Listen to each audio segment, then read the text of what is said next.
Star Trek 57, M23, take 2.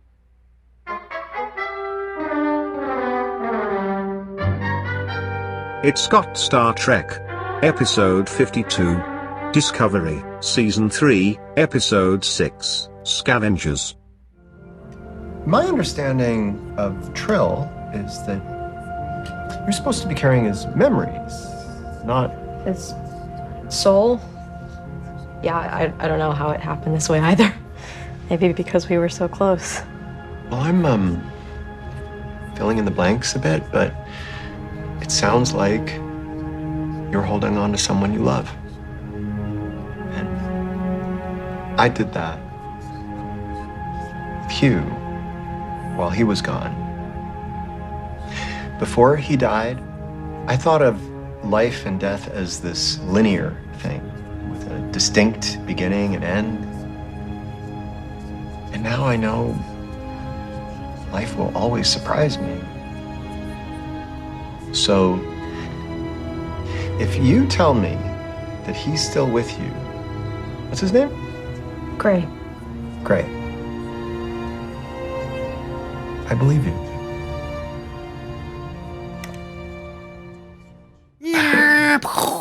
I should load up my notes. That's that train crashing. See, I shouldn't be the conductor because then I'll make the train crash. I just shovel the coal in the fire. Okay, does that mean that we should start the podcast then?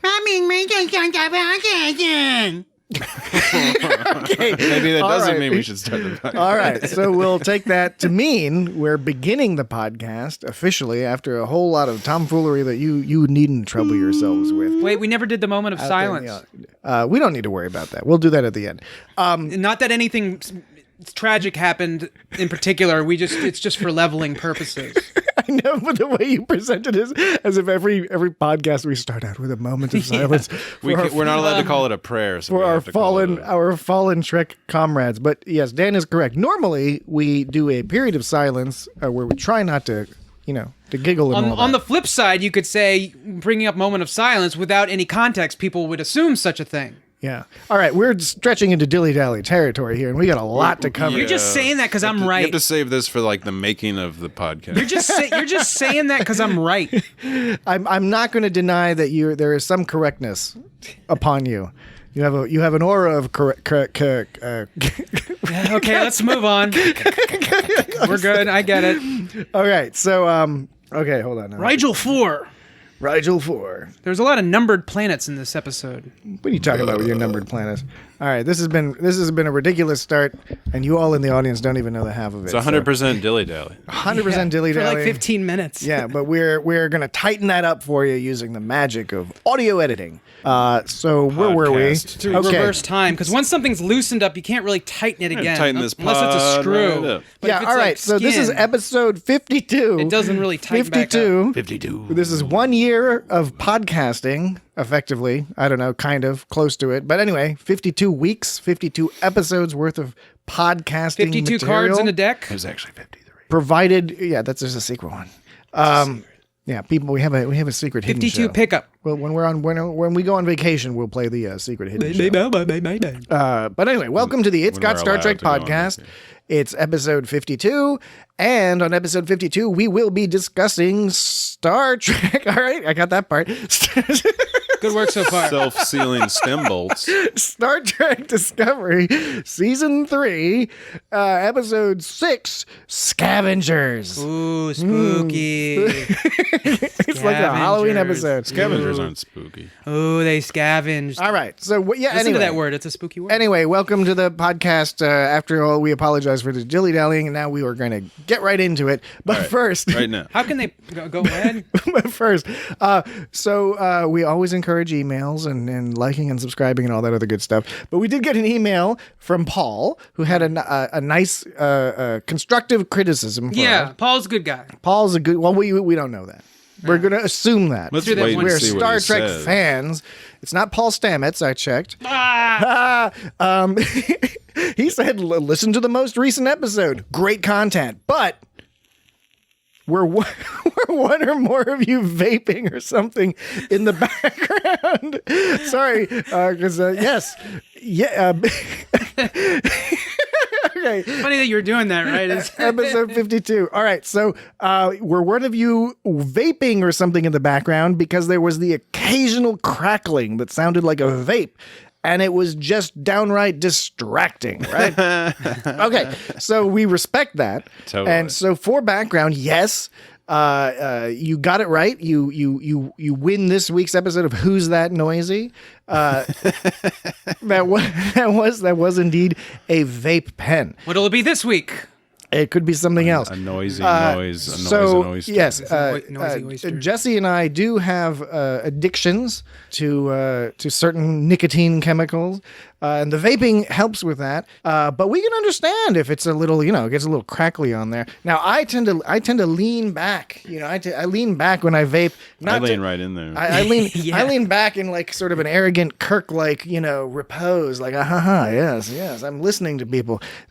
Jesse is more Spock-like when Spock is over top of his scanner. that scanny thing he's He's got. all like over top of it. And vaping on I it. lean back if I'm going to crunch on something. Well, so here's the thing: is I hear it, and I think I might have made a comment about it once, and it got better, but I was still kind of hearing it. But like I wanted to give the benefit of the doubt because if it was just me hearing it and it didn't translate over the audience, I was like, okay, this is my problem. Oh no, This it totally is you can. Yeah, and so this is sort of So, Well, we put it to the audience, right? We want to put it out there to the audience. We know this is going on. We're not fools, but also, we're just disrespectful. We're not trying to fool you. let's just say the podcast is worth the price you paid for it, right? So, Damn, that's customer service right there. no. We'll put it out there. You can email us at feedback@itsgotstartrek, just as Paul did, or you can tweet us at it's got Star Trek, and we're not on Parler at the moment. We are on Facebook. Weirdly. Parlor? What the fuck is Parlor? Oh, that's the right wing. Don't worry about it. Yeah. Anyway, It's the alternate universe. it's the mirror universe. We're on Instagram, and anyway, you can contact us at any of the social media places at It's Got Star Trek. You'll find us, YouTube and all that. Let us know. Do you find the vaping to be aggravating or distracting, which we would understand, or do you find it to be charming and sort of lend a certain ambiance to the whole proceedings? Is it a pleasant sort of crackle, or is it a jarring sort of crackle? And we're not hipsters, by the way. These are medical devices as far as we're concerned. Yeah. So there's Nothing wrong with hipsters. We're cool with hipsters. It's just we do not qualify. We're for like in that. our 40s. Yeah, for that thing. I was listening to some podcast, and the person was talking about. You were listening to another podcast? The person was the host. One of the I don't hosts. even listen to this podcast. One of the hosts was talking about how derailed my brain. One of the hosts was talking about how he ate some food at one point, and it wasn't much. He just, Hey, I've got a lot in common with that guy. during the fucking podcast. God damn it! Oh, okay, I got you. I Jesus got Christ, you knew what I was fucking talking about. I was just, I'm just goofing around. Yeah.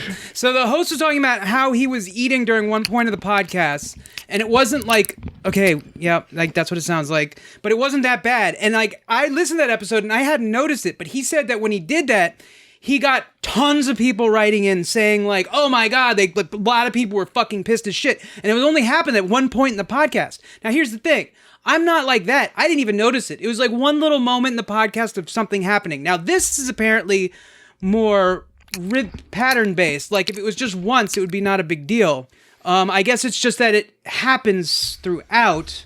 Now the person did say it happened periodically. So you could wonder how much is too much? Could it happen? It's like salad. If it happened every other minute, yes, that could be bad. But if it happened once every 15 minutes, is that really that bad?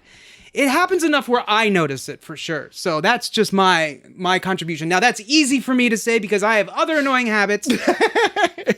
And yeah, most of those we edit out. And and I don't vape during the podcast, so it's easier for me to talk about something that I don't do, whereas I have other things that I do. I said do that people could probably be annoyed at me about. Long story short, there's a debate about this, right? There's a debate out there, in this strange world of podcasting that's started out as the wild, wild west and is turning more corporate every day. Not that Paul's comment was necessarily corporate. I don't want to paint him with that kind of No, I thought he made brush. I thought it was a nice. I think he makes a perfectly reasonable point, and we will see how we respond to it and how our. I thought, in a way, he was listeners doing do. us a favor by telling us that, because maybe there's a ton of people who just turn it off and say, fuck that. That's entirely possible. Maybe, yeah. Yeah. Maybe I'll just start leaning back. Well, you know. Or lean in, because that's what the book says to At do. least he didn't think I was smoking crack like that other guy. Yeah. That was funny. Yeah. Somebody that just smoked crack. Yeah, you should start smoking crack. I mean, I hear it's not good for you, but It's you know, probably good for the podcast. it might be very good for the podcast. We'd so. be really fucking focused on this podcast. So, speaking of which, podcast, Scavengers, what did you think about this episode? Let's lay it all out there. It was very adventure-y. It was an adventure-y episode. Super adventure on a mission kind of adventure. And it made me think about how I think, Patrick, you were mentioning last week's episode was very Star Trek-y, kind of a very Star Trek-y kind of episode. And that seems more pronounced now that I watched this week's episode, that last week's episode was a very Star Trek-y kind of episode. Not that this week's wasn't, but this week's definitely focused more on whiz bang flash pow kind of It stuff had a going on. different flavor. Yeah. going on. Yeah, and I know there's action episodes of Star Trek all around, so I'm not complaining about it, but it just had a very different vibe, whereas last week's felt more like classic kind of like TNG or something like that, or Star Trek or whatever you want to say. I did enjoy it though. There was a lot of cool shit going on in that episode, I thought. Yeah. as well. Definitely, yeah. Yeah. A lot of cool spaceship stuff. Yeah. Yeah, and there was a dramatic, and the main point around it, like there was a very dramatic point, with Saru and Burnham and stuff, and like that was cool and all that stuff, Yeah, it was all cool. It was pretty cool stuff. That was a shitty planet. It was like all it was all sawmill and gravel factory. Yeah, Yeah, They it did was a- pretty they did a ridiculous. really good job of making it look like a real planet Yeah. with real factory bullshit. Yeah. And The production values are fucking out of this world. And no so- pun intended. So I think they did a really good, because I was harping on that fish the other week, which I said that I liked. You were. I remember when I was editing that podcast, I was like, man, Dan's really on about this fish. Well, because I wanted to make it a point where I liked it, but it didn't like blend in, but I liked it. This one blended in, how they did it with the ships and stuff. They did an awesome job, I think, of making it have a real like gritty, good look to it. They also had a lot of references. Now, I mean, Discovery in general, they often have a lot of references. In this season in particular, they've been, playing around with that to orient us to the 31st century, right? But you've already mentioned, I think, self-sealing stem bolts. Which there was a DS9 episode where they were all looking Yeah. for some. That was Nog and Jake. Yeah, and that's early DS9. That's episode 15 of season 1 called Progress, and it's one of those a lot of those early Deep Space Nine episodes had what I guess a lot of Star Trek has, where there'll be like some sort of like more serious, sort of depressing plot line, and then this whimsical, goofy plot line going on in the background. And This is another shout out to Nog, probably. oh yeah, could be. Yeah, Nog, Deep Space Nine in general. But so that was cool. There's a map of the galaxy that they keep showing in Federation HQ, and TrekCore.com. They were able to match up a lot of those locations that are on that map with like an existing map of the Alpha Quadrant anyway. Oh, wow. And one of the cool things in there is it could be that Deep Space Nine is still floating around out there. It's not entirely clear, but I think the main thing from the map is you see sort of a Cardassian area, and then you see some other disparate areas, but there's no Romulan Star Empire. Completely gone, and that's where the Emerald Chain is. Like that, a lot of that territory is that used to be Romulan space is now Emerald Chain stuff. And we know next week's episode is called Unification III. Oh, snap. We believe that's going to involve Vulcans and/or Romulans, maybe. Andorians. Romulo Vulcans. Vulcans and Dorians. And Dorians. And or Ians. The picture of Dorian Gray. You see what I'm doing? You say Vulcans and Dor. You could have said Ians. only time will tell her right. Because yeah, exactly. That's what I'm getting on. And/or Ian's Tellarite. Orion D's nuts. Yep. Yeah, yep. All right. So wait, what did you think of the episode, Patrick? I thought it was great. Yeah. I mean, we'll have to make it clear to any of our newer listeners is that we are Trek positive in that we love Star Trek and we enjoy pretty much all the Star Trek that's out there, but we are not lacking in criticism and critique, and there's been episodes where we've been like, a little boring or weird or too much exposition or whatever. We're content to critique an episode of Star Trek here or there if it's appropriate. But this season, I have not had very much to critique.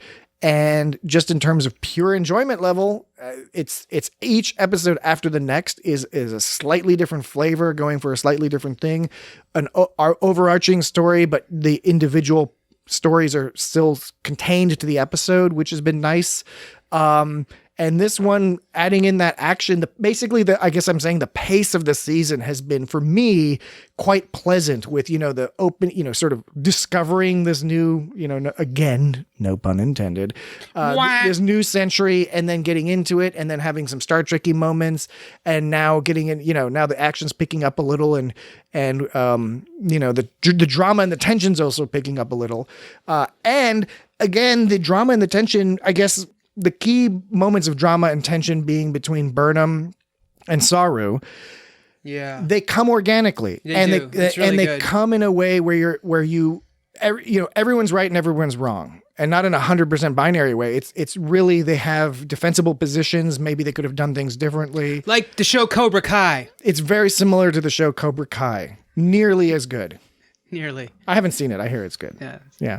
It's good. But yeah, so I dug the episode quite a bit, and I dug it the first time through, and I think I dug it even more the second time I watched through it, and was taking closer notes because I was kind of trying to pay attention to things here or there, which is where of course they mentioned the Bajoran exchange. That's another cool reference, another DS9 reference. Rin, the Andorian character we meet, has his antennae cut off. Yeah, that's brutal. And we saw stuff like that in Enterprise, and not in the same context, but in Enterprise, they really conveyed the idea that an Andorian losing an antenna is similar to what like a human male might stereotypically feel like if he got his penis chopped off. Yeah, they're not clear.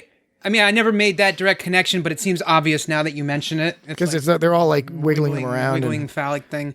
So they've never really made any sort of indication of what those antennae actually do for them, have they? They must have done something. Do they detect electromagnetic something? There might have been an offhand comment on like Enterprise that I don't remember. It's like, what did they lose by getting the antenna other than the pride of having the antenna? I don't know. Maybe it's how they smell.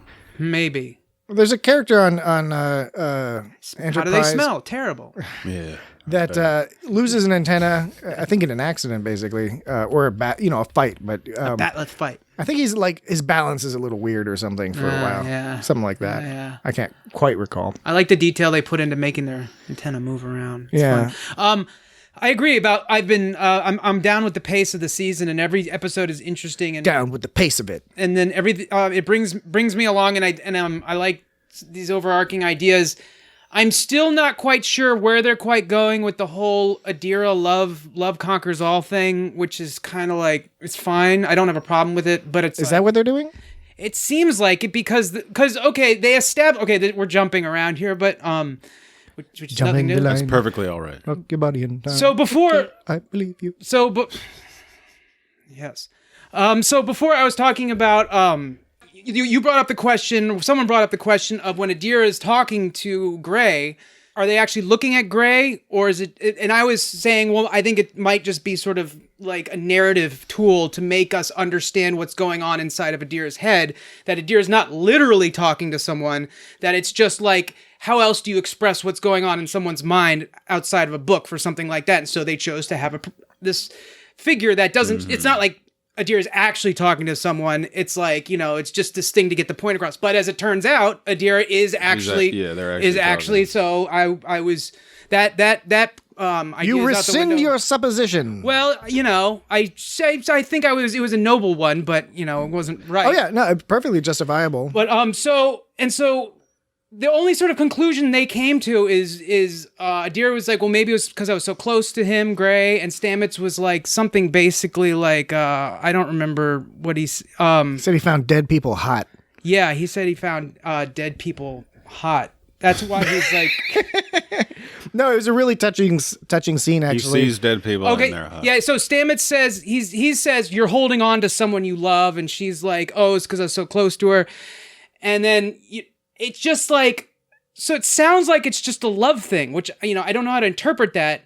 I've not experienced anyone actually seeing their dead loved ones simply because they love each other, but maybe it does happen, and we just label those people as having a disorder, which is our problem. I don't think that's the thing, but you see what I'm saying? Like, she's seeing this person. She's hallucinating this person. or it's a Trill thing. But they said Trills. He actually said that Trills. He said as far as he knew, and he doesn't know much, Okay, and neither does she. They don't really know much about And the Trill. that's an assumption. That's a strong assumption. I mean, no, that's as Tarek noted once that on Deep Space Nine, it was with Ezri Dax, I think, when there was one of her shady Trill guys kept popping up and talking to her, and she was just, it was the exact same deal where she saw him in the room and was basically talking to him. Again, whether obviously the person wasn't in the room, but it's something that there's precedence for with the Trill thing. okay. If that's the case, then it seems pretty reasonable. And I think from a narrative perspective, you're not wrong. It is a narrative device. It's just a narrative device can be something, constructed as something different within the narrative. Yeah. But it is a narrative device. Right, but it's not strictly that. It also Precisely. It's about the growth of Adira and Adira integrating the experience that Adira's had, getting the Trill symbiont implanted in them. And I did not expect this dynamic between Adira and Stamets, and it makes sense. Mm-hmm. When Stamets explains it to Culber later on, they do have this strange thing in common.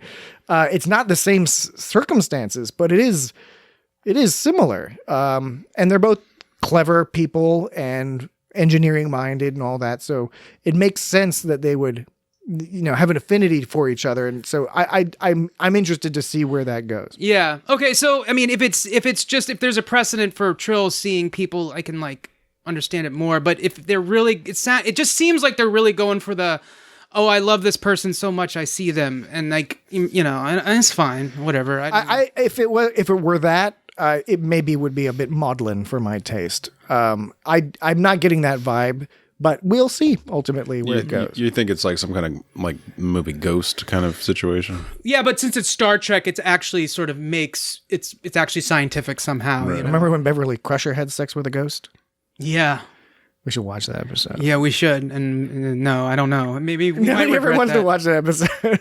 It's like theoretically, maybe I want to, but I don't know. Well, I mean, but then what? I can't even remember why Culber came back to life, and I mean that tracks with. Found out he was still. They found out that he was still alive in there. Oh yeah, he was in the mycelial network. He was keeping the spores away with some kind of poison he had. Or the spore monsters. And so it tracks. It's kind of nice that it tracks with Stamets being like, I know what it's like to love someone who's dead, and then I actually really dug the concept of him saying life and death is not this sort of binary thing, that it can be thought of as fluid. And I feel like you can say stuff like that without being mystical, entirely mystical. I mean, I know it's absolutely. I think it's a good function of science fiction, and particularly Star Trek style science fiction, which is not hard science fiction, right? It is science fiction as a means to tell humanistic stories, right? It's not which I'm not saying hard sci-fi doesn't have that as well. In some cases, it's just that Star Trek the focus is on the story and less on the actual science aspect. That's a backdrop. That's a mechanism. But one bonus, it's medium fi. Yeah, medium one benefit of that mechanism is that you can present these ideas detached from the sort of the weighted down cultural context that we are all sort of embedded and trapped in, similar to how they did that on the original series with racism, with the the aliens that had half black face, half white face, and then depending on which side or not they were the oppressed minority or the hegemonic evil people. I can't remember. Oh, I was watching that Netflix show about the toys that made us, the shows that made us, that which is kind of a fluff show, but it's interesting. It's a little interesting to have on every once in a while. But they were doing with the Star Trek action figures, and yeah, I actually was watching that the other night, and they referenced that episode. But the idea with that, and frankly, the idea with having all the alien races that they do, is it allows them to tell a story. And, everyone out there in the audience knows this. It allows them to tell a story that's, again, detached from our context so that we can see basically the exact same process going on. But because it's separated from our culture, we might be more willing to pay attention to it. We might be more willing and able to actually see the message. Whereas if that same message were delivered in a contemporary setting, we might not buy into it, or we might simply not even recognize it as a message. And, I think there's some of that going on here, too. They're able to explore these aspects of, life, death, and other stuff. I mean, to varying degrees of success. They have Q. They have this omnipotent. They have a god essentially. Yeah, but it doesn't all live together. They don't present it as a god, even though Q presents himself as a god. But at the same time, it's like this is some fantastical shit. But we buy it in the Star Trek universe because you can somehow fit it into the rules and the science somehow. Even if you can't write the equation out, you can say, okay, that's not mystical. It's just the science world that they live in. And there's a narrative purpose, right? Yeah. Like, for example, when Q gives Riker Q powers, he gives Riker godlike powers. So they can tell a story about what does an honorable man do if he's given godlike powers. Yeah, but at the same time, they don't have like T-Rexes running around on Earth and sorcerers like casting fireballs. And if they did have sorcerers casting fireballs, there would be some reason why it would make sense. And now I want to see that because they have the technology and the budget to do that. Sounds all right, Dan. Yeah. Like, I'm talking about casting fireballs through magic, not through Wi-Fi, just through straight up magic. Not through the magic of Wi-Fi. I think you should look into a new router, dude. Just a couple other references. They did mention that Shenzhou and Clem Fandango. Word up. I mean, Ash Tyler. They mentioned him. So those count as references, even though they're references to Discovery. And the Admiral at one point, was talking about a baryon sweep, which is cool because that was from that episode of TNG. Oh, yeah. Good thing it wasn't a barium sweep in your butt. Yeah. Because barium sucks. You could hardly bury him at all. I had to drink a bunch of it, and the nurse was trying to tell me, some people say it tastes like a milkshake. I was like, Tastes like a milkshake made out of shit. Yeah, for real. Anyways, bury on. Go for it.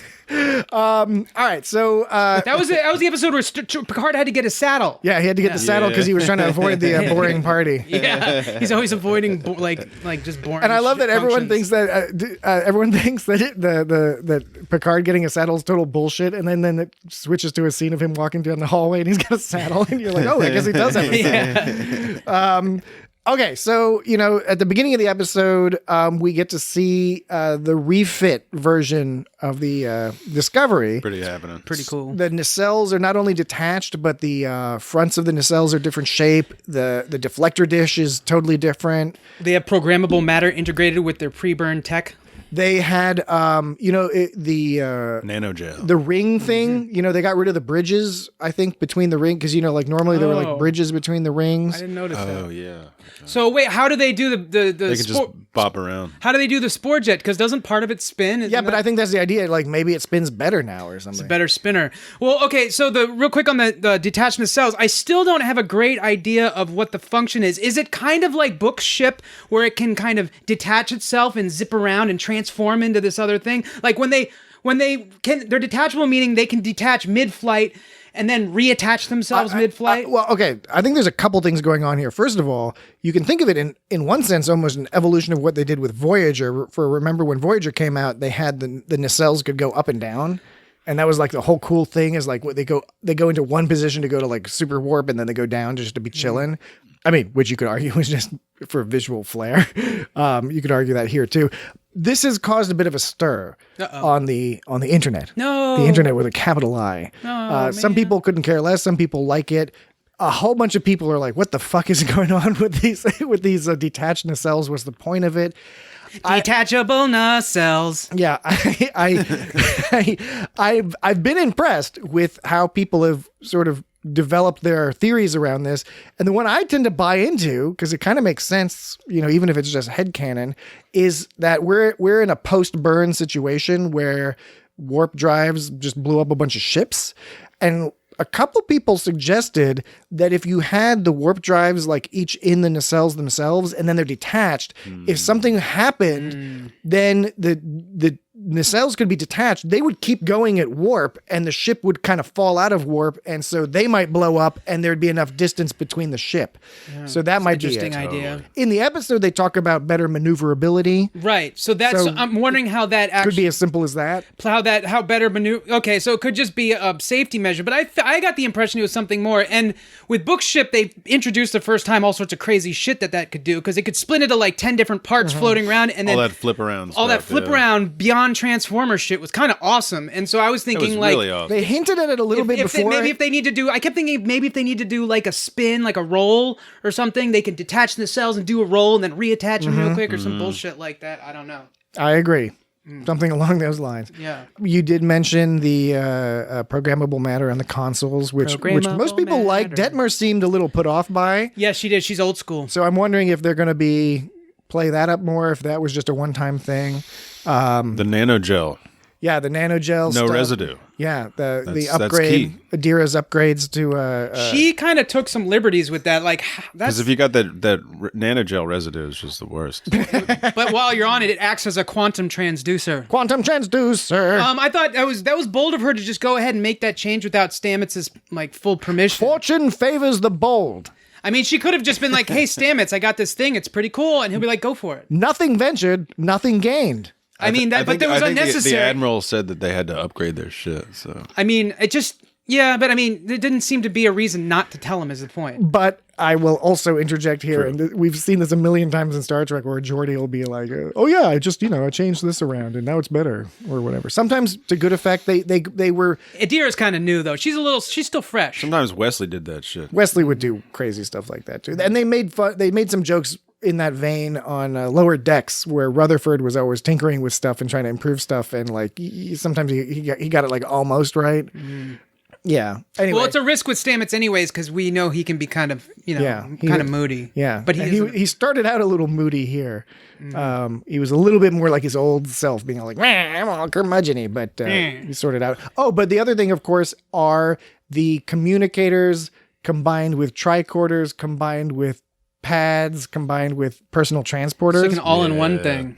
Which is cool, because the original Star Trek, the Starfleet TOS badges were just badges, and then they turned into communicators. So add 1,000 years, right. shove it all in there. Narratively, Linus was having trouble with it. Yeah, Linus was being a total hilarious. oh yeah, it's 3 times he had problems with it during the episode. One was in This isn't the mess hall. the first time he's trying to go up to the mess hall. He like lands in like the captain's chair or He something. goes to the bridge. Then the second one, he accidentally warped into the engineering, but we don't know from where. And like that's when Stamets was like, "What are you doing here?" Yeah. And the third time, he interrupts that tense gonna kiss you scene because he did the thing where like Linus, cock blocker. they were gonna kiss, and it was all tense. You're like, "I'm gonna kiss," and then someone interrupts it, and then the next Chuck Tingle book is going to be cock blocked by a lizard man. and he was looking for the science lab, but then they kissed anyways. Yeah, that was a subversion. Yeah, it was. Subversion. They're like, aha, we have the comical cock block. Yeah. Boom, they're gonna kiss anyway. Because like it was one of those things. It's like, oh, everyone's gonna know we're gonna interrupt this kiss. They're too smart for that. Too smart by half, if you ask me. I never know whenever I predict something's gonna happen and it doesn't happen. I don't know if it's because I thought of something that's too smart, or they were just like, yeah, everyone thought of that, so we didn't do it. Like the twist. Like when you try to predict the twist. Porque no los dos. You just said that. I did. That's what we do here on the It's Got Star Trek podcast. Every week in, week out. It's one or the other. We just say stuff. We're just saying it. Because you can't, it's one or the saying. other. In one situation, I'm smarter than the writers, and in the other situation, the writers are smarter than me. Meaning, if I predict a twist and I'm wrong. Is it really that binary a choice? Yes, I'm going to repeat what I said. Okay, I'm ready. I'm girding myself. Okay, I said, whenever I predict some kind of twist or something is going to happen, and it doesn't happen. Doesn't happen, yeah. Is it because I'm too smart for the writers, or the writers just like, no, everyone was going to predict that, so we did you one better, and that's why you couldn't predict it, What answer would you prefer? Oh my God! There's no preferred answer. It's just I was saying it is, but you were saying it could be both, and I was simply saying you can't have. I wasn't saying it could be. Well, yeah, you said Porque los dos. Yes, you did. Okay. Yes. Okay. Okay. I admit that. But I then followed up, is it that binary? It doesn't necessarily have to be that binary. Okay. I mean, I'm happy to say whatever. Don't fucking patronize me, man. I'm not patronizing. No, I'm trying not to patronize you. I'm asking you what I can say to not patronize you. You're saying Wait a second. Tell me what to tell you, and I'll tell you. I hear it now.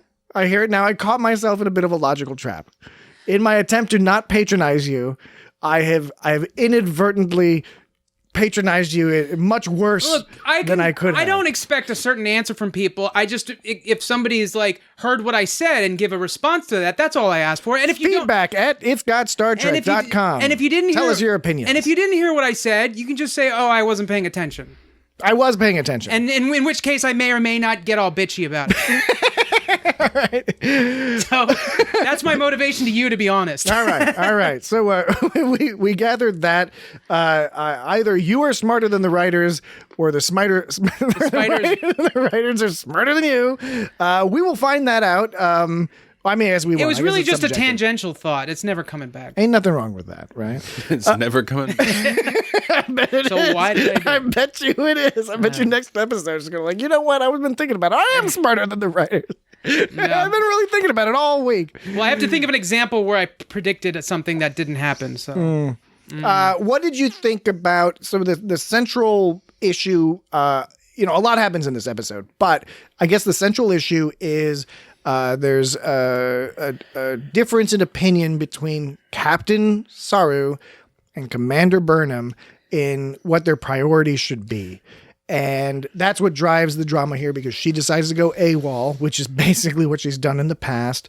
She does it knowing that it's going to potentially cause Saru problems and damage the trust that they've recently built up.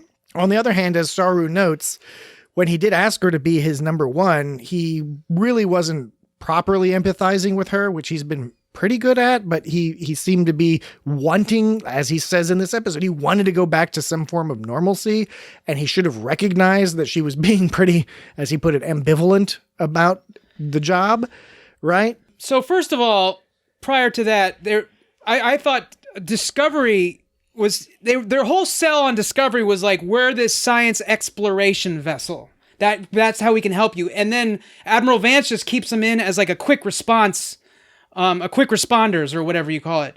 And so from the start, they're not being treated as they originally sold themselves to be, which was like an exploratory sort of thing. They're quick response and going to fuck some shit up. And so from the offset, the Federation has sort of taken Discovery and sort of made it into what they need at this point in time. They were doing that during the Klingon War, though, too. They were all popping around and blasting the Klingons. Yeah, but the difference is in this one, they have a mission from the Federation of the past that tells them that they should be doing something else entirely. Okay. You're right, but then the Federation of the Future is like, nah, forget that. Yeah, so which Federation do they follow?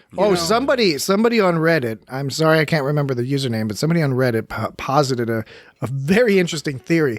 They said, why should we expect there to be only one Federation out there in the future? If the Federation's fallen, if communications is that poor, like with Mr. Sahil, right? What is there to prevent there from being number of different factions who call themselves the Federation and may sincerely consider themselves the last vestiges of the Federation, but maybe further flung out? I hadn't thought of that. That's a good point, actually. And we haven't seen Mr. Sahil. I thought we were going to see more of him. I hope we get to see him again. He was a charming fellow. Right. So nice suit. So it seems like Saru from the start, he has been selfishly eager to join the Federation. And that's a good point about how there could be many federations. And so he's been so desperate, and he even admitted himself that he's been so desperate to find sort of routine. Saru wants this routine where he's kind of has someone who can tell him what to do, even though he's the captain. He wants the Federation to validate his decisions, and he wants this routine because he feels comfort and safety in that. Now, they do need the Federation. I mean, the Federation is good in the sense that, like, that will help them rejoin and convince them that some shit's going down.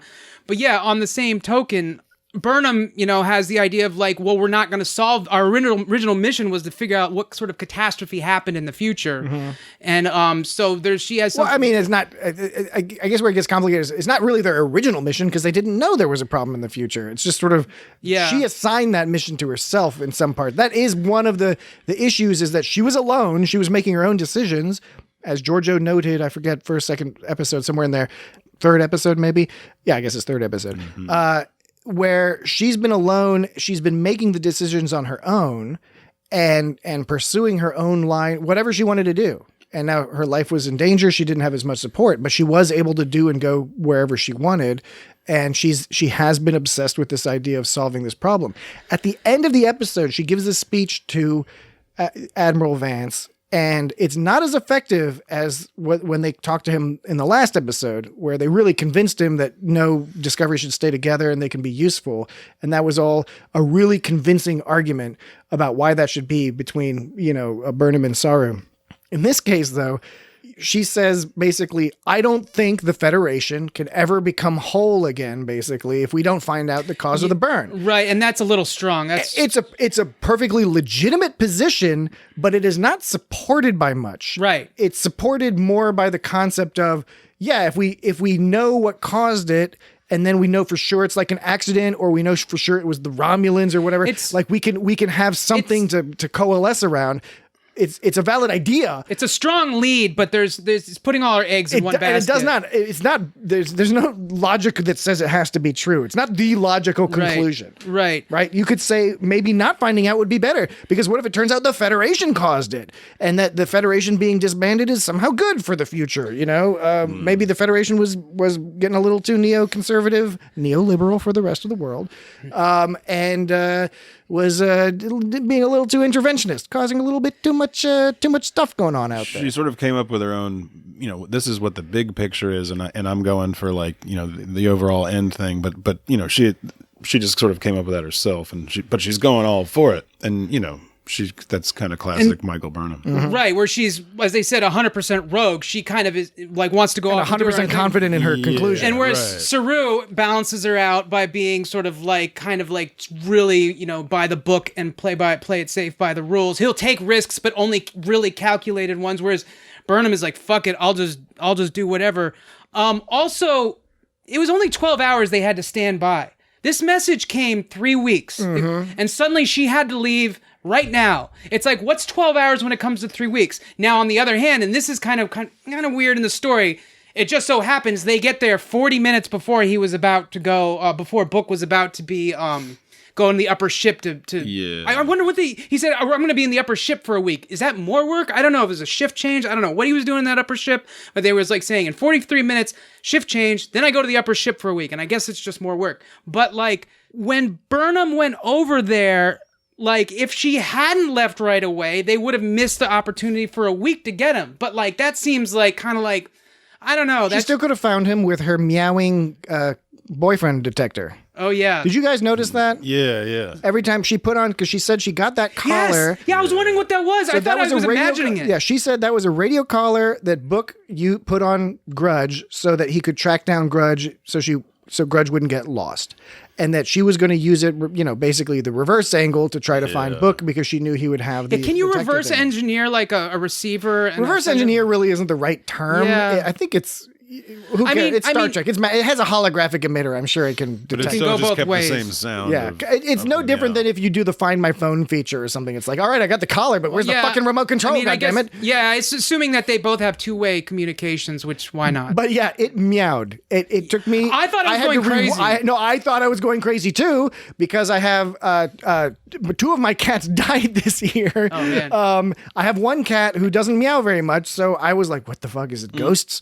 Those fucking ghost cats back again? It was like they were host. You were a host, and they were the past cats. hosts. But yeah, it's like meow, meow, meow, meow. So that's kind of creepy.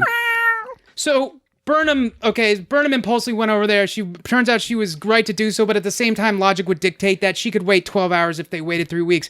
But, Burnham, she went to the future, and it was Discovery, the crew of Discovery, that insisted they come along.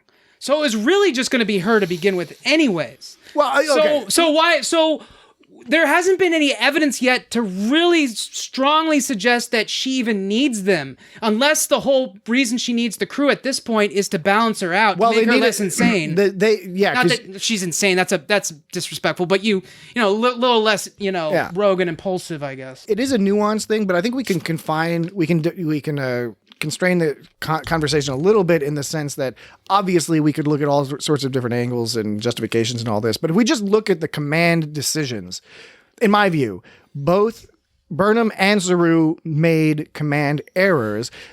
Burnham's error was in effectively, again, being insubordinate. It wasn't a full mutiny. She didn't have to agree to be his first officer. And once she agreed to that... Even forgetting about that, let's just take the very, very narrow scenario. Is like, this is the situation. She says there's this lead. She wants to go follow it up. And Saru says, here's the deal. We got to be on call, as you noted, for the next 12 hours or so because something might go down, right? That's the situation. She has a really good lead. Her lead, everyone agrees that her lead is a good lead because it's, she has a holographic message relaying this from somebody who they've come to trust, right? So it's not that her idea is bad, but as you noted, she would only have to wait 12 hours, and to go there faster required her to be insubordinate and go against orders. I mean, it is effectively a mutiny in that sense. Well, yeah, that's what I'm saying. She didn't have to agree to be his first officer. No, I know, but I'm saying that's irrelevant at this point. It's not irrelevant. It's irrelevant for the point I'm making. The point I'm making is about Saru. It's not about Burnham. The point I'm making is that Saru, in my view, the mistake that he made was, why the hell would he not consider, as would have Picard and Janeway and Sisko for sure, probably Kirk, possibly Archer, to say, all right, you've got a good lead here. I trust you. Take a ship, take 3 people, go check it out because we can handle this, right?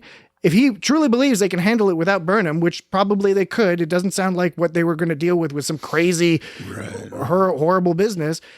I think a more mature Starfleet captain would have split the difference and said, all right, we've got it. We'll keep an eye on this. I'm going to let you go take care of this. You can take a couple people. Because remember, Burnham wanted the whole ship to go. Burnham was like, we want to, all of us go. And Saru was like, no, we can't do that. We got to do this thing. So that's what I'm thinking of in terms of they're both in the wrong, and they're both making errors that have caused each other problems. So I totally agree with that point about Saru, and like the only point I was trying to make is that the only reason I think she's in the wrong is because she agreed to be the first officer, Sure. and by doing that she has to follow the chain of command. I 100% agree. Otherwise, she was here. She was doing fine by herself. What does she really need the Discovery for? I totally agree with that because she did not have to re-accept her commission. And forget about first officer. I mean, she's as far as she's concerned, she's still in Starfleet, and she's if she was an ensign, she still would not have been allowed to disobey orders and just go fly off someplace, right? It's made a little bit worse because she makes Saru look worse because instead of being some side person, it's supposed to be the person you trust the most. I guess it gets tricky with the when you're part of something like the Federation, because if you're originally going to go to the future by yourself, you're your own independent person, you do whatever the fuck you want. They insisted on following her. Mm-hmm. Now, does that mean she's automatically beholden to Federation still because some Federation decided to follow her? You know what I mean? Like, I think it's a debate, and I think and I think more importantly, if we pull back and think of it from a narrative perspective in the broader Star Trek universe, somebody had a great response. I think it was on Facebook. A bunch of people were like, Burnham is ridiculous. She's just insubordinate. This would never be accepted in any military organization, etc. It's like, yeah, no shit. You're right. But this is Star Trek. It's telling a story. And Captain Kirk stole a fucking starship to go find his friend. It's totally Star Trek. And he destroyed that starship, and they rewarded him with Sorry, maybe I had to destroy that starship. He destroyed that starship and then stole a Klingon bird of prey, saved the world, and they let him be a captain and gave him a whole new starship, right? That would never happen in the real military either, even if he saved the world. Murdered a bunch of Klingons and stole their ship, right? Yeah. Although he didn't kill John Larroquette. And the worst that happened to him is he got demoted from admiral to captain, and everyone was loving it. And he got demoted to the job he wanted. Yeah, right. Yeah. So everyone was like, yeah, that's what he wanted anyway. It's like, well, we'll just put you back on the Enterprise and you can just do your thing. Just go around saving the world. Don't fuck up this time. Well, that's kind of what happens to Burnham, right? Because she's now I don't know who was the head science officer before, if she just kind of had I think she was already. She was. It was like Spock. You know, Spock's role was as the head science officer. Okay. As well as the first officer. And so does that mean like she can now can sort of do what she wants? Saru will probably be like, you're still supposed to follow orders, but he'll probably be more loose with her. She'll basically no longer. My impression is she's not in a command position, or at least not a high. She took off her badge, and I don't know if that was supposed to mean like I'm leaving, or if it was just she was just. I'm curious about that myself. It'll be interesting because I mean, some people have said, well, she took off the badge because the badges are different colors depending on what grade you are, and if she's no longer going to be commander grade. But clearly, it was meant to be symbolic at the end. It's the last scene of the episode. The last image is where she's just like, "Clook." Plucks that thing right off. Plucks it right off. So we will see where this goes. There are a lot of theories. Some people think that this is an indicator that she's going to go off on her own and maybe hang out with Book. Some people say maybe Burnham will end up going with Georgiou along for the Section 31, the eventual Section 31 show. Wow. I don't know about that. I'm not exactly clear on what's going to happen by the end of the. Still want to know that glasses, my stupid glances, that glasses dude's relationship to the rest of the Federation. Well, and again, last week's episode, 31? we're making the assumption that he's Section 31 just because he acts like Section 31 and he talks like Sloan. His cadence and verbiage is very similar. Does Admiral Vance, like who's privy to the section, like would every admiral be privy? The admirals are privy about it. Remember, they were in Deep Space Nine. So he would have to okay this behavior. Yeah, in Deep Space Nine, Sisko at one point goes to Admiral Ross, who is one of the few like good admirals in Star Trek or portrayed as one. And Sisko's telling him all this stuff, and Admiral Ross is like, "Oh yeah, we know about that shit. Let them keep doing whatever they're doing. What the fuck's wrong with you?" Basically. Maybe he's some guy that just. I'm simplifying it, but that's effectively what ends up happening in the end. But speaking of Georgiou and Glass's Section 31 guy, what do you think is going on with Georgiou's weird flashbacks? Whatever you want to call them, I'm calling them flashbacks for lack of a better term because that's what they seem to be. What do you think's happening there? Some kind of repressed thing or something that's been implanted. She keeps saying san. It's S-A-N. Like S-A-N is what closed captioning said. Yeah. So I don't know. We don't know who that is. We're assuming it's a person, right? That's someone who died, I guess, and maybe that's what makes her so cold. All Terrans are supposed to be cold, anyways. But that's you see there's a Klingon dagger. You see a flash of a Terran. I didn't notice the dagger. The Terran Empire symbol. I didn't notice the Klingon part of it. That's cool. Yeah. So looks like one of them Klingon daggers. So they're gonna bring back the Klingon. You think they'll bring back the Klingons? Well, Prime Universe, Georgiou was killed by a Klingon. Right. Right. I don't know if there's a relationship there. You think there might be some like connection between universe people? Well, because so again, there's a discussion on the internet. I've got some of my own ideas. Some people are saying, well, maybe, as Jesse alluded to, maybe they put a chip in her brain or implanted something, or maybe they did something to her that's revealing suppressed memories, or maybe they did some genetic thing or hypnosis thing or whatever that's making it so that whatever her normal Terran psychopathic things that would let her act the way she does are breaking down, and that she's becoming paralyzed when she has maybe not memories she forgot. Maybe she's just seeing them in a new light.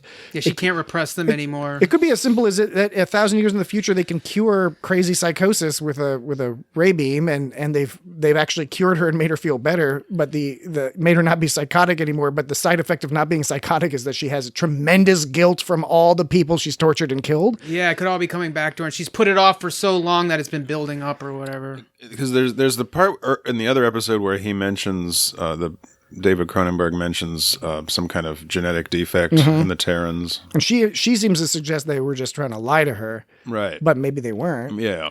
And maybe that's something they corrected. Another idea is that it's related to the fact that there's some sort of metaphysically greater separation between the mirror universe and the Prime Universe that was also described by David Cronenberg. Right. Whether that would affect somebody psychologically, I don't know. Another thought was like the universe people are connected in a way. Like they're you're talking metaphysical connection. Like one thing that happens in one kind of Possibly is related and connected to and the maybe other. if it's like weird out, what if Section 31 did something in the past that actually like cause them to separate. or maybe they're not actually separated. Maybe the idea was they melded them somehow, and so maybe her memories are somehow mixing with That'd be the fucked memories up. of Prime Georgiou getting killed That'd or be some something. crazy shit. I don't know. I'm intrigued by it because she has been shown consistently as this powerful, intense person, and she's gone from genocidal maniac to sort of comedic, helpful crew member. She totally pwned that Tolor guy, the Osiris nephew. She like immediately knocked him down as soon as she mentioned dilithium, and then she just had him from there and just slapped him around. It's intriguing to me because she's a powerful person who is now suffering from a pretty intense weakness, and it's a weakness that I think a lot of people can identify with. Not, hallucinating dead people necessarily, but the idea that you are having something go on in your head that you cannot really control. It's like a panic attack. Yeah, similar to a panic attack. One thought I had was maybe it's associated with violent imagery. So it could be that it's a violent imagery thing or violent intent that her body sort of reacts almost like the Clockwork Orange, like if she went through like the Clockwork Orange. Yeah, that Clockwork Orange, that movie with that Malcolm McDowell guy. He was in the Nexus. He was in Generations in the Nexus. He played Soren. He's an Elorian. He was naked in that movie with all those naked people. He's just like a Guinan. He listens to people, but he's a little bit more tricksy than Guinan. So in A Clockwork Orange, they put the main character. He's in Community too, right? Yes. They put the main character through, played by Malcolm McDowell, who played Soren in Generations.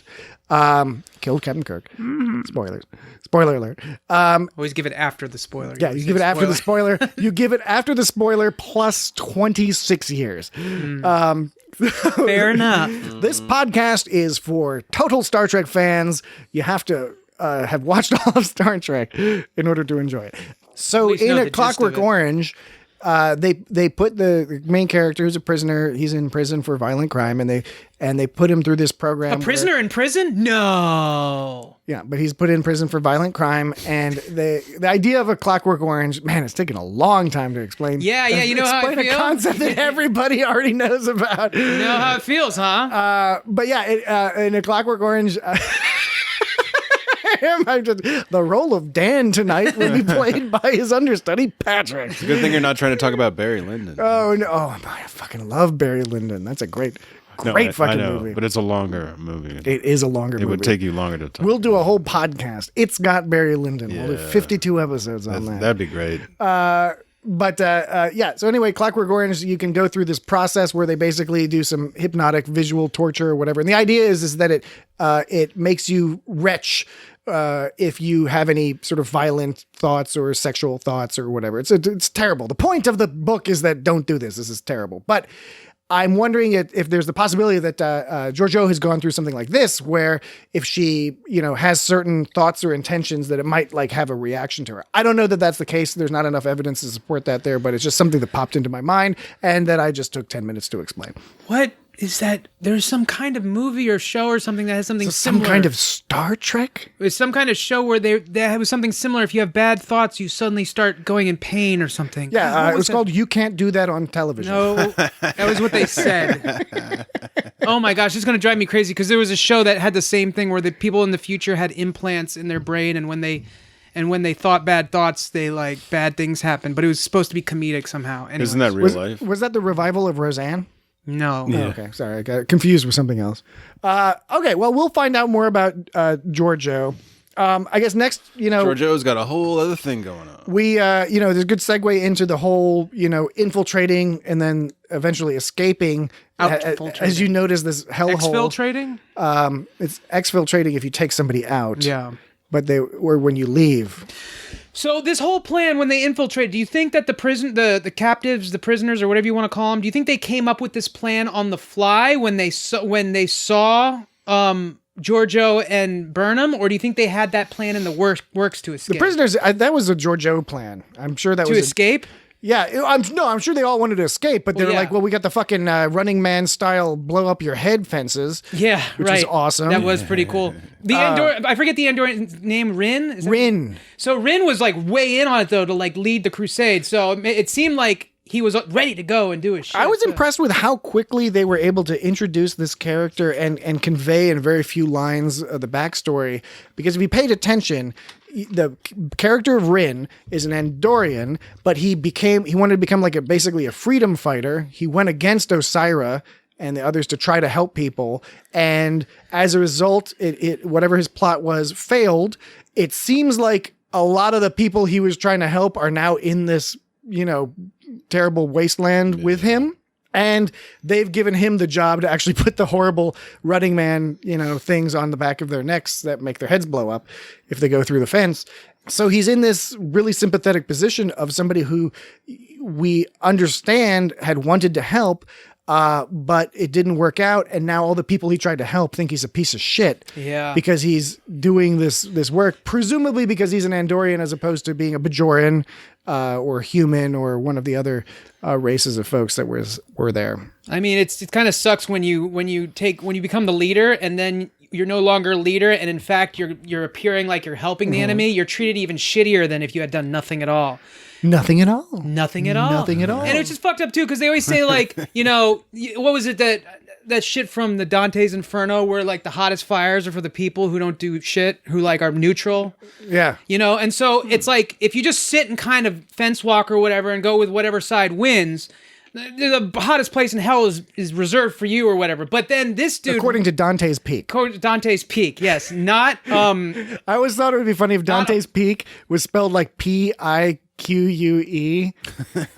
was the other volcano movie? Was it just? It was called Volcano. Yeah, that's the natural disaster era of movies. There was Dante's Joe Peak, versus Peak, the volcano. Peak, Dirt. That's a good movie. That's a crazy movie.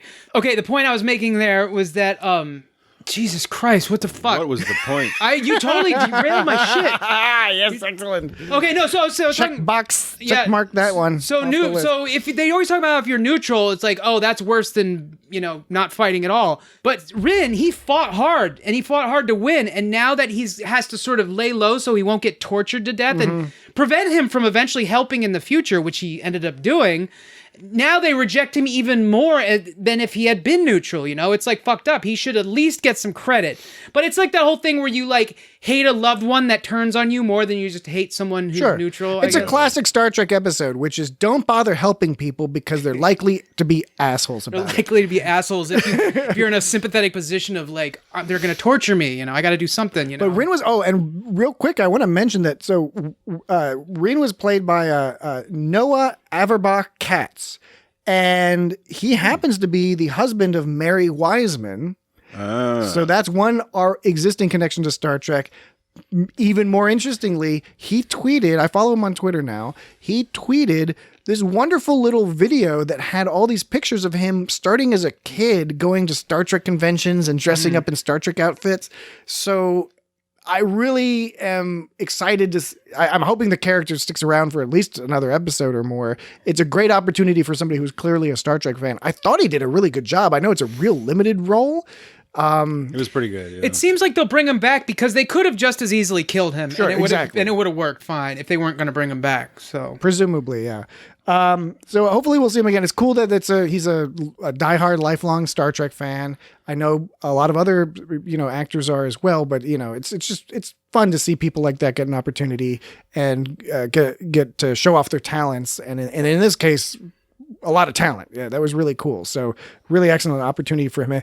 I looked on IMDb. He's a fairly young fella, and he's done some other stuff, but not like a tremendous amount of other stuff. So it's a really, really good opportunity for him, and hopefully he gets to show up more on Star Trek. One great thing about when you're in one of those roles that has a lot of makeup, that even if your character does die, you can totally come back, Jeffrey Combs style. Yeah, there's a few guys who come back. So there's that one guy who is the jump to conclusions Matt guy in Office Space with the mustache. Isn't that Brian Doyle Murray?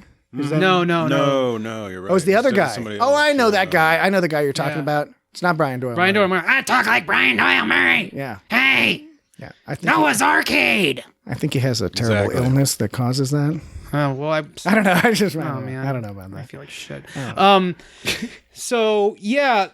the whole reason they're going, one of the reasons they're going is because, as we mentioned, Burnham is looking for this black box, which is more of like a silver stick. But she says she needs 3 black boxes to prove that the burn didn't happen all at once.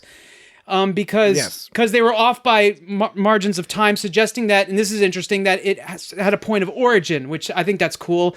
I would say that they don't need 3 black boxes to prove that. I think they proved that with 2 black boxes.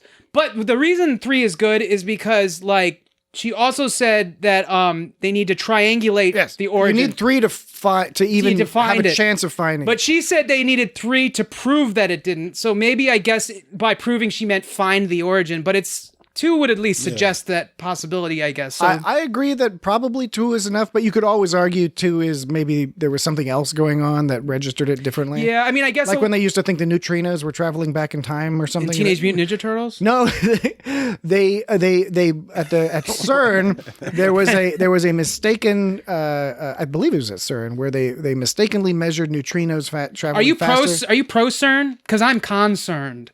They measured neutrinos traveling what appeared to be faster than the speed of light. And that would be Didn't skip a beat. problematic. Yeah. And it turned out it was because somebody had a microwave on or something. Oh, Or no, it wasn't a microwave. It was something weird like that where there was some electrical zippity dap. 3 is always good. You know, you need 3 legs to steady a table. You need 3 numbers to make a pattern, right? You know, you need You need 3 transporter rooms to satisfy one Chief Miles O'Brien. Whoa! At least good. 3. 3 to make a shape. It's good. Yeah. The Enterprise D was a Galaxy class starship. It had a crew complement of over 1,000. I think it was like 1,087 or something, right? And they didn't only have 3 transporter rooms. I bet they had like fucking 50 transporter rooms. But O'Brien, he liked number 3. Number 3, he wouldn't go to any other one. He wasn't so arrogant as to hang if out he in number did, 1.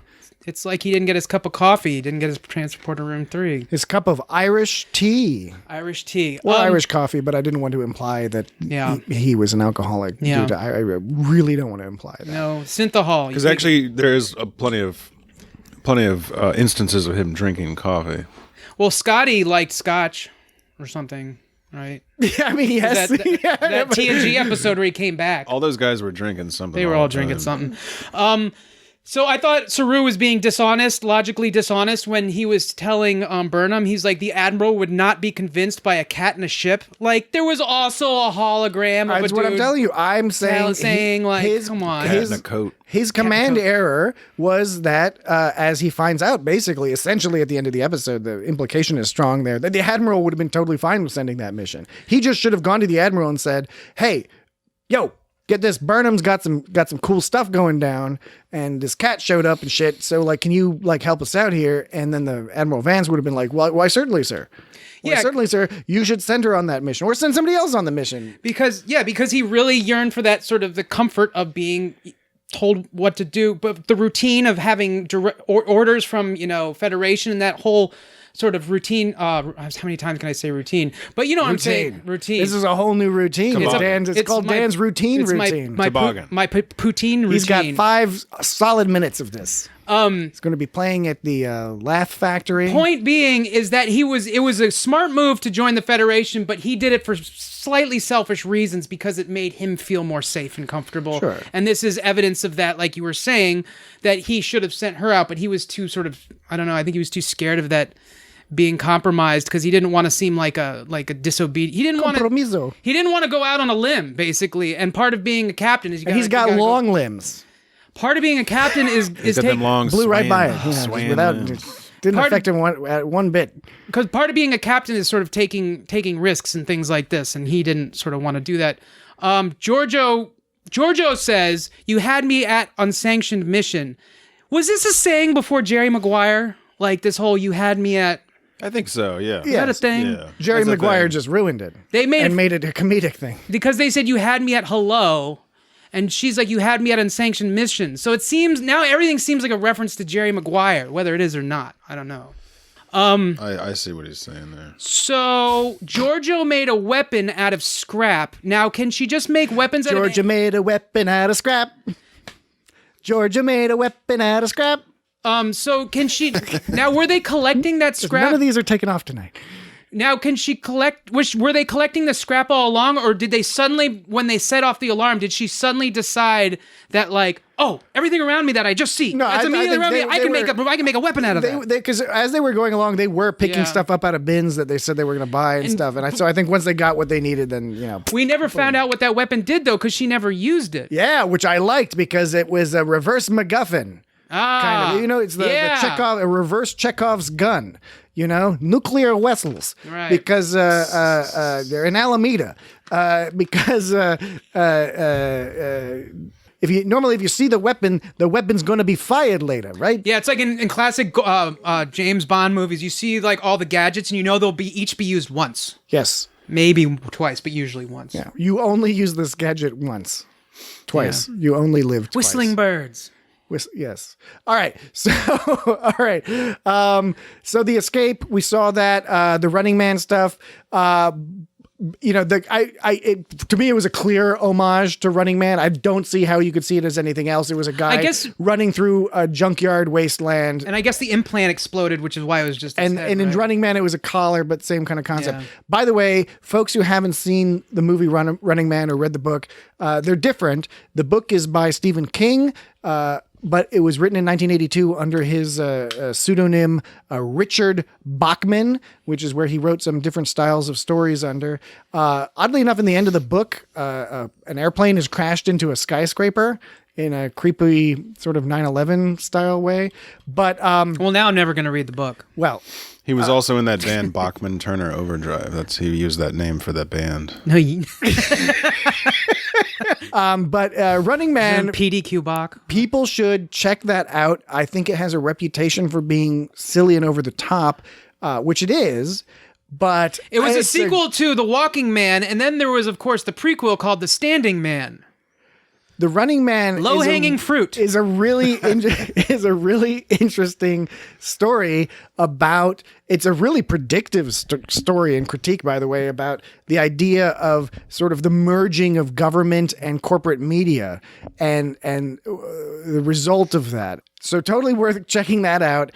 In the meantime, the main thing to reference is you check out the movie, at least the beginning of the movie, just to see the people's heads blow up when they try to run out of the perimeter, because this was, in some ways, almost a shot-for-shot remake. Did it have Arnold in it? It did have Arnold in it. Totally. Yeah.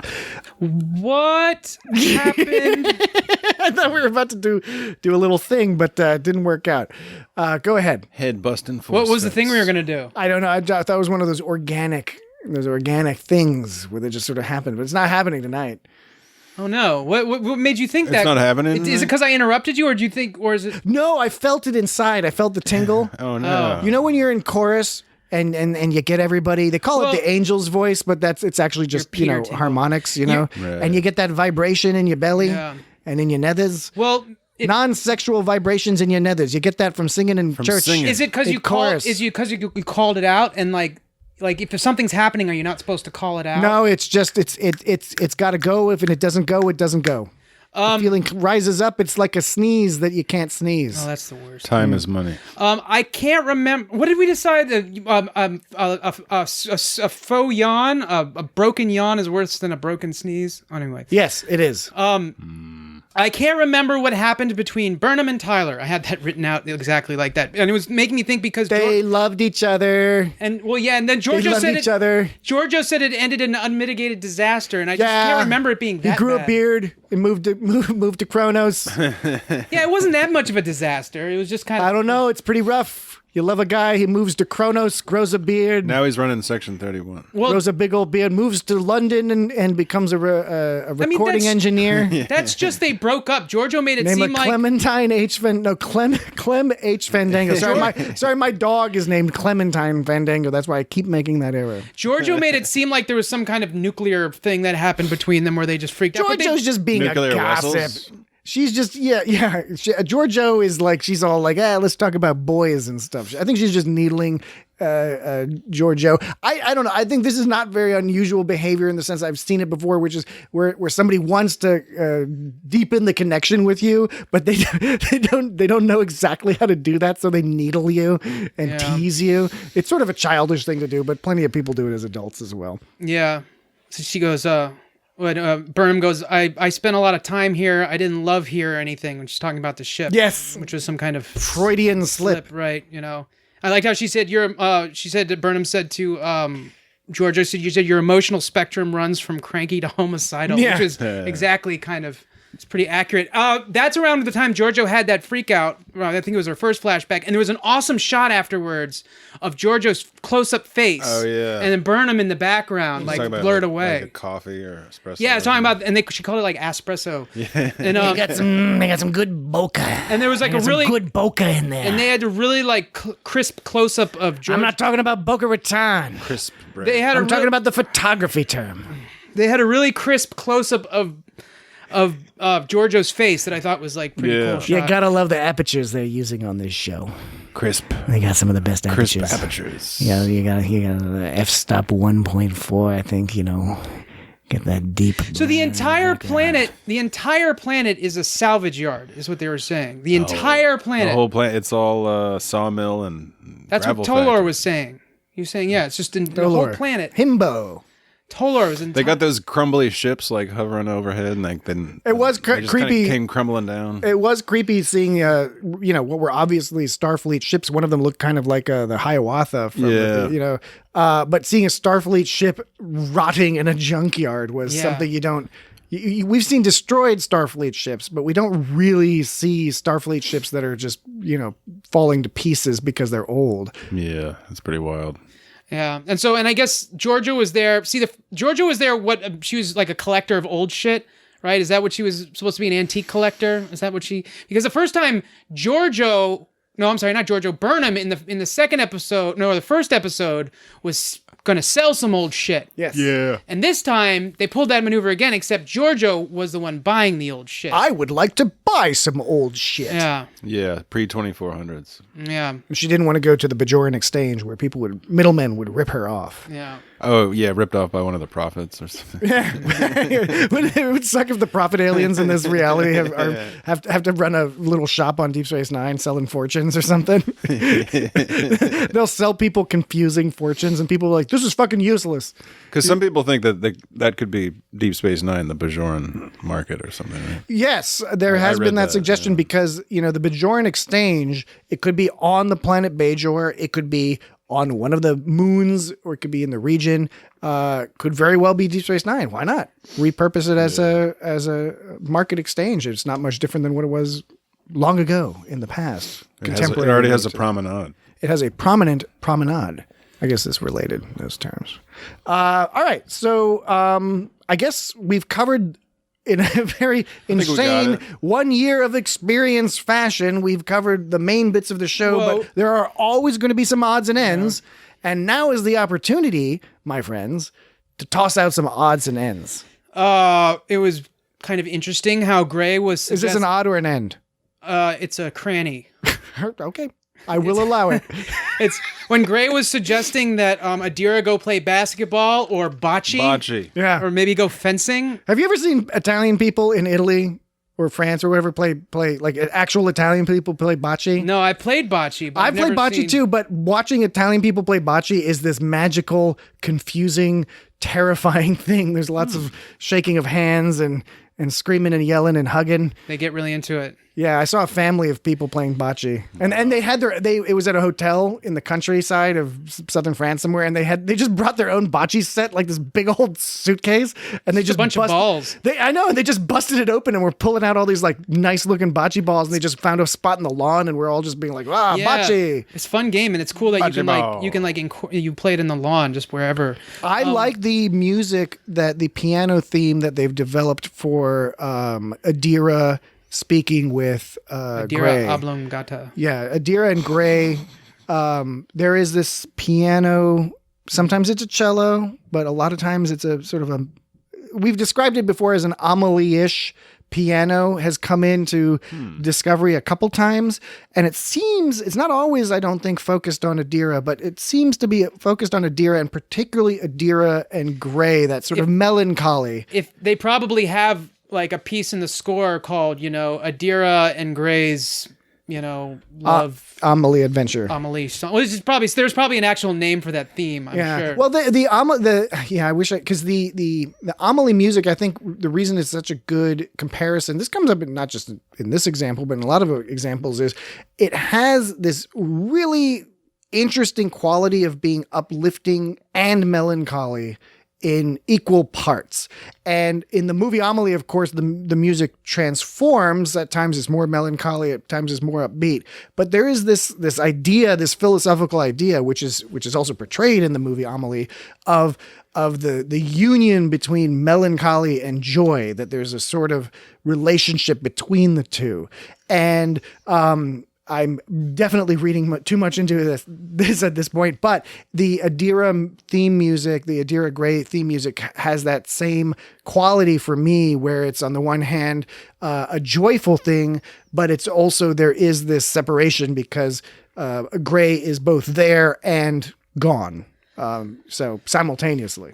Do you think when she was odds and ends? Do you think when she was talking about basketball, bocce, and fencing, she meant like there's actual courts, or was she just talking about the holodeck? I don't know. Who's the she in that scene? I'm sorry, the Gray. Gray. Yeah, when Gray was talking about that, I don't think there was a she in the whole scene. No, there wasn't. You're right. They don't have a proper holodeck. I mean, now they might. So they actually have fencing and bocce and basketball. Or a all-purpose video game thing. Yeah, maybe she's just talking about some Game Boy. So it was bold of Adira to mock Stamets when Adira went, "Ooh, those crazy kids in their chaos." I thought that was hilarious. And Stamets was like, "It was so charming." Yeah. That whole part of that scene, and then when Linus comes warping in, Stamets made this scrunchy like face. Oh no. Yeah, and she had Adira had those pads. We already talked about that, where there was some kind of like pixel goo or something, because they were nanotechnology, nano goo. Nano gel. So it's like some robot nano gel. Pixel goo that somehow slurps itself off you. They rechristened the Discovery to the 1031-A. Oh, I didn't notice that. I did not notice that. So this is going to drive, I don't know, I haven't read much on the internet yet, but I expect this will drive a whole new set of debates, because normally you only get the -A, B, etc. thing when you get a new ship. Right. But this is a refit ship. We haven't generally seen that, although sometimes you see that. And sometimes we've seen refit ships where they don't have the A. Like, for example, when they got a new Defiant, they wanted it to say A. The production people did, but they couldn't afford to, they had to reuse the footage.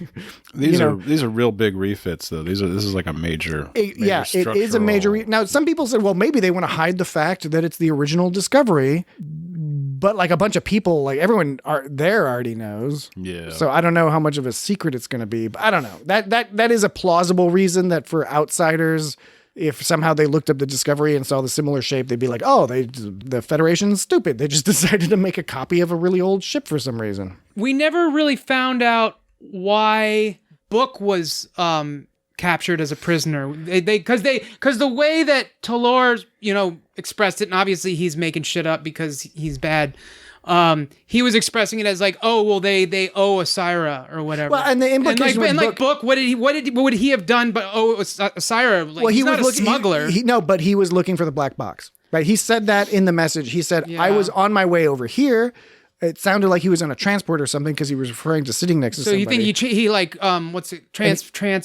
Trespass? Yeah, I think he trespassed or somehow got caught, and he had already sent his ship away or had his ship far enough away that they weren't going to capture that. He was looking for this thing. He ended up finding it, but in the process, I don't know if he found it before or after getting captured. But speaking of his ship, we already mentioned this. I thought it was totally awesome how it split into pieces and then sort of it was facing one way, and then it, instead of turning, it kind of rearranged itself, so it's facing the other way. It saves some momentum, I guess. Yeah, and when it went through the smoke and shot all those people, there was a lot of vaporizing going on. And that was a beautiful scene. That was really a triumphant scene where it comes shooting out and then slicing through the fog. Again, production value really good. I think the direction was really, really interesting. Books all whoop whoop. That whole when Book goes whoop, when he's all like woo, Yeah. the closed captioning actually whoop. it said whoop, whoops. It said he says whoops, Yeah. like it said in parentheses, and it's spelled WHOOPS, like Yeah. whoops, oopsie doodle, Yeah. you know. But Or do you mean no? I Like think he no, whooped. He whooped. yeah, he whooped. I know, But it comes. But yeah, it comes across on the closed I gotta start captioning. watching with captions. it's just like tight. it I'm just missing says out on like- all this fun. Yeah, it's just like it looks like the captioning is just going whoops. Speaking of like awesome ships, again, Speaking of awesome shit. it was absolutely awesome when they shot that ship out of the sky. When Georgiou shot that Yes. big ship, it falls all big and slow style. Yes. Even though it's falling fast like normal things, but that's how big things fall. They fall like in a way that looks slow from a distance. Yeah, because they're big. And like And it was all crumbly. yeah, it's fucked it up. And that whole part was totally awesome and believable. That whole thing, watching that fall, And absolutely Georgiou awesome. was all like, "Salvage this, you son of a bitch." Yeah, she gave some sass. Which, I mean, a lot of the lines Georgiou has on the page, they would look stupid, but Michelle Yeoh can really Yeah. somehow make it work. Yeah, Which is the she mark has of a all good these Star Trek zingers. actor, by the way, is making some of these lines actually work. Yeah. So, odds and ends. Odds and ends. Georgiou, we've already discussed how she's looking more vulnerable now, which is, totally against. Oh, wait. Okay, how long are we going to wait? This is a meta gag. I have two bombs. One bomb is, boop. for some reason, Book flips that grenade bomb before he throws it. And he looks like he fucked the flip a little bit. He didn't quite, that was a 9-point catch. It wasn't 10. It wasn't a full 10. I thought, why did he flip that before he threw it? Just to be cool, I guess. I don't know. But speaking of the other bomb, the more important bomb Speaking of it. is when Adira said to Stamets, "You're the bomb around here," or whatever. Yeah. Or it's like, "You're pretty much the bomb." Like she used some kind of, do we say the bomb anymore? Sometimes we say things are the bomb. Like, "You're the bomb." Is that something people still say? They could have keep saying it on Earth. They could have brought it back. Maybe they brought it Because back. you bring back things, It was just kind of an odd thing for her to say. Maybe she got it from the sphere data. Maybe.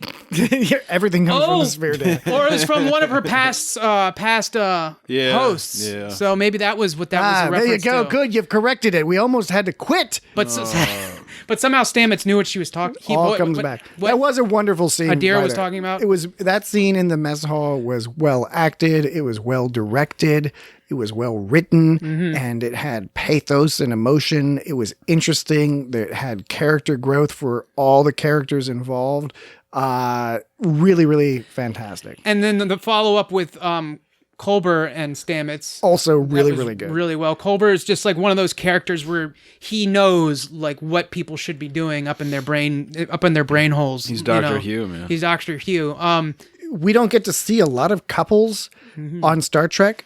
And so seeing a couple having a casual but important conversation in the setting of their home, where they're comfortable, they're in their pajamas. We've seen multiple scenes with them in their pajamas having these conversations, and that's a very relatable thing.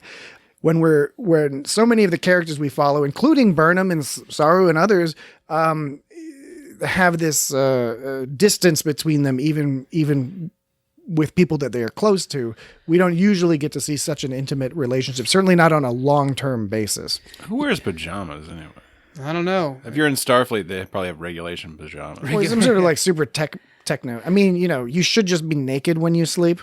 That's what I do. Like ideally you should have like a massive comforter even in the summer. So if it's the summer, you just turn the air conditioning all the way up. I heard that one. You should get completely naked and be sleeping under a massive comforter and then just have the air conditioning all the way up. That thing on his arm to help him steer the ship, they took that out.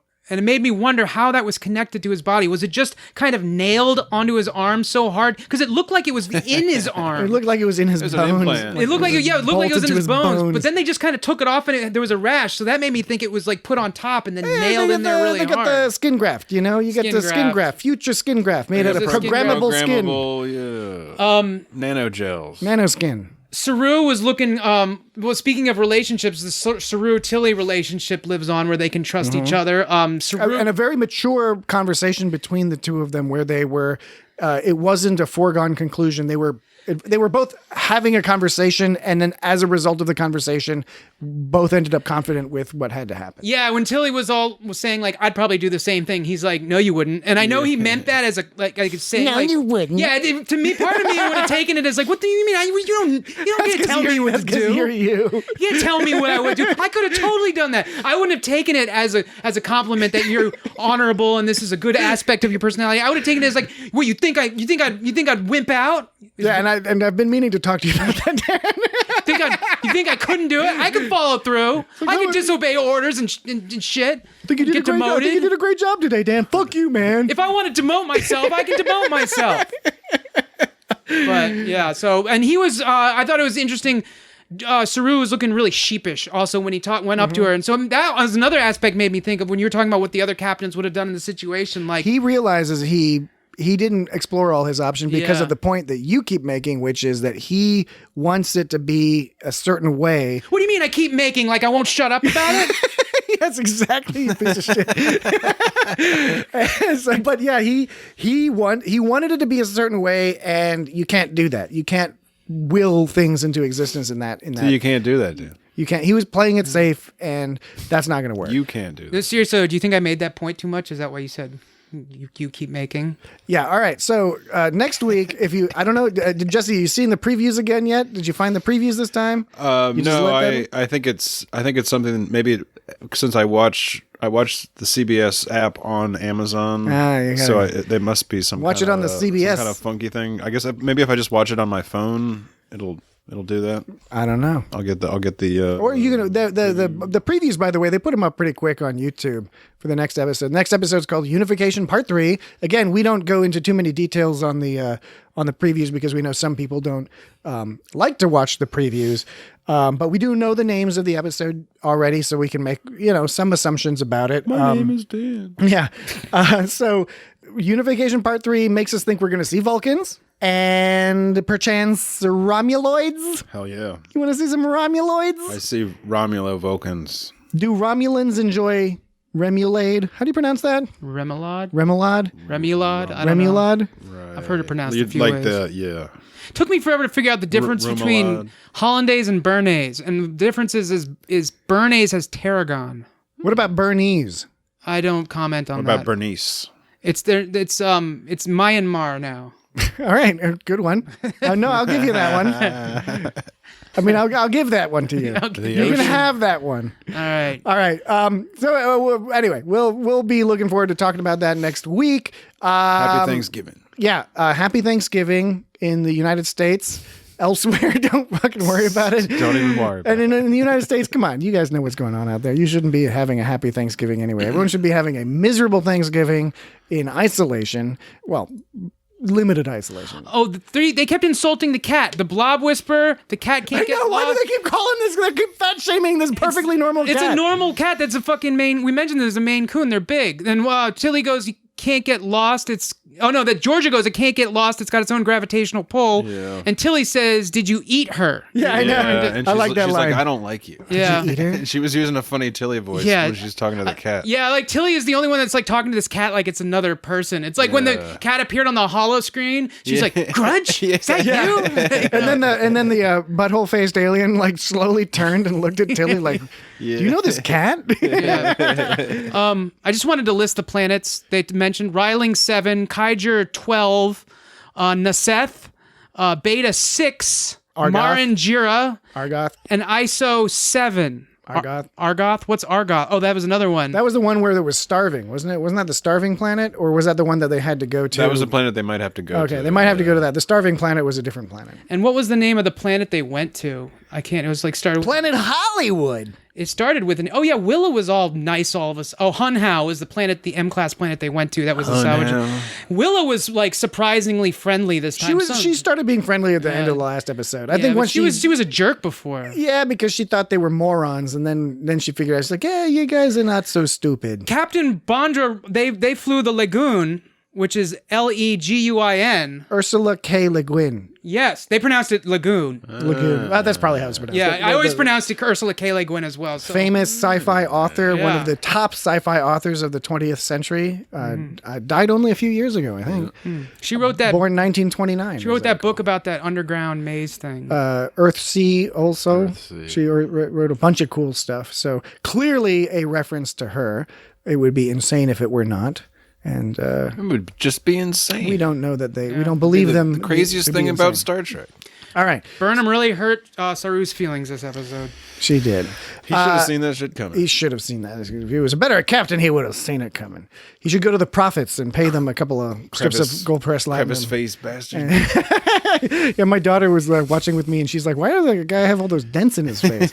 I was like, "Because he's an alien." And that settled it, thankfully. All right, so we will be back next week. We will be on our 53rd episode, a whole new era of the It's Got Star Trek podcast. Talking about Unification Part 3. In the meantime, you can reach us at a variety of places. We've touched on them before, but there's feedback at itsgotstartrek.com. Jesse, what is the social media handle? At It's Got Star Trek. There we go. Boom. At It's Got Star Trek on Twitter and I got Instagram. One. I got one. Let us know how the vaping sounded this episode. Yeah? I heard it a couple times. Like, did you like it? Did you hate it? Did you want to pull back on it? This is the main thing we're But it gonna was be- a lot- I tried to curb it, and I only did it at the end when we were. Just, yeah, no, it was I was totally just making all kinds of noises. it was cool. It was a lot. I barely noticed it at all this episode. So yeah, I think Would you we're like right us? on. Another option is to let us know if you want us to replace the vaping sound with something else. We could do farting we could just noises. we could light lighters. Yeah, lighters would be good. And we'd be like, what are they doing over there? We could like click on stuff, you know, like if you want any special effects, we can do some special effects. Yeah, I didn't give it to you. Dan's got a Moog synthesizer that he pulls out. Pulls it out of his ass. Oh, it's a Korg. I'm sorry, not a fucking Moog. So, long story short, you know, we are content providers. We want to provide you with the content that you would like and appreciate Pro-tent. consuming. You will have to accept that just the style of our program is such that there's going to be a certain amount of aggravation of the audience. It's not intentional. It's a side effect. But to get the high quality intellectual analysis that you do get here each and every week for the last 52 weeks, there is going to be a certain level of aggravation that you'll have to endure. You'll not be entirely content with our content. I'll try to repeat myself less. I a good know slogan. I know I have like some kind of thing in my head that like sometimes makes me repeat things because I'm not sure that I got my point across, and it's really some kind of obsessive behavior. I'm trying to work on that. Nah, we don't want it. We don't want you to get fixed up in the head by the Section 31 guy. Oh, no. That would be a boring podcast. Boring at best. podcast. So tune in next week to another not boring podcast.